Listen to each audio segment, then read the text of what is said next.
দেখুন, আমরা অনেকে বন্ধুরা মিলে একসাথে কোনো রেস্টুরেন্টে বা হোটেলসে বা কোনো জায়গায় খেতে যাই। তখন কি হয়, একটা ধরুন 1,000 টাকা বিল পেমেন্ট হয়েছে, বন্ধুরা কি বলে, তুই দিয়ে দে, আমি তোকে পরে দিয়ে দেবো। সেই পরে কিন্তু আর কোনো দিন আসে না।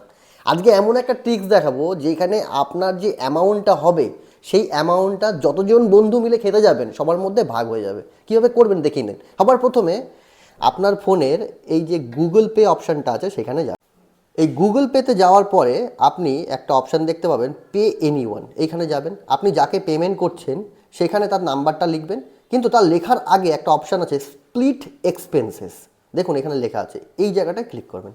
এইবার আপনার যে বন্ধুরা মিলে একসাথে গেছেন সেই বন্ধুর নাম্বার আপনি এখান থেকে সিলেক্ট করে নেবেন। যেমন আমি দুজনের নাম্বার সিলেক্ট করে নিয়েছি, ধরুন এই দুজন এবং আমি, টোটাল 3জন মিলে আমরা রেস্টুরেন্টে গেছি। তাহলে টোটাল এখানে অ্যাড 2 পিপল, গ্রুপটার একটা নাম দিয়ে দেবেন। দেখুন গ্রুপটার নাম দিয়ে দিলাম পার্টি, ঠিক আছে। ধরুন বিল হয়েছে আপনার 100 টাকা, ঠিক আছে, বা 1000 টাকা। তাহলে এই 1000 টাকা 3জনের মধ্যে কিন্তু ভাগ হয়ে যাবে। দেখুন নেক্সট করে দেবো।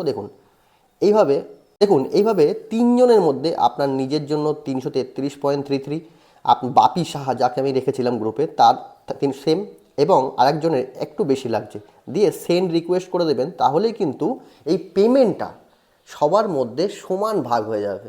যদি ভিডিওটা আপনার কাছে ইনফরমেটিভ লেগে থাকে বন্ধুদের সাথে শেয়ার করবেন, আর কিন্তু এই সমস্যা হবে না।